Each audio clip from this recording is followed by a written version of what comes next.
OK， 黃師傅，我已經做好咗你呢個朋友嘅，所以我而家 demo 一次俾你睇睇啦。首先呢個用 Android 機咯，咁 Android 機嘅話係咪我哋首先開咗佢先，跟住話先用 QR code 嘅，先俾 QR code 俾你睇。OK，QR code 嘅話，我哋攞個 scan 出嚟嘅。OK，譬如話呢個，當我 scan 咗 QR code 出嚟嘅話，係咪佢係直接會轉你呢個 page 咗嘅 ？OK， 呢個係 QR code 嘅方法咯。OK， 第二個嘅話係咪我就用呢個 NFC 方法咯，所以我哋直頭去翻平面嘅畫面啦，跟住直頭喺度係咪貼上去呢個嘅，佢就會出現嘅。注意係咪呢個係一個 sticker 嚟嘅，所以你 sticker 嘅話，你對正呢個位置嘅話係咪佢就會攞到你嘅你冇錯嘅資料咗。咁呢個係 Android 機嘛，咁我再試一試嗰個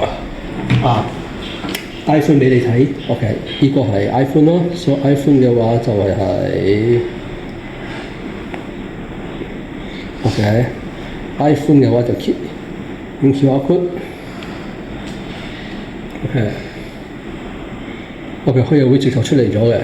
我就試用 iPhone 嘅 NFC 方法啦。OK， 首先係正常畫面咯，咁樣，跟住我就直頭係咪可以感應喺呢度嘅，所以我哋放喺度咪 OK， 佢就會出現咗一個撳掣啦，所以我就可以撳落去。OK， 你資料亦都會出現翻嘅。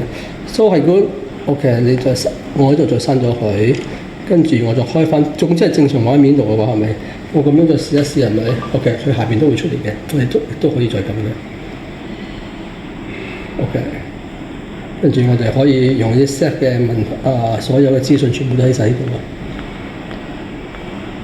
OK， 大致上都係咁樣做咯。OK， 唔該晒。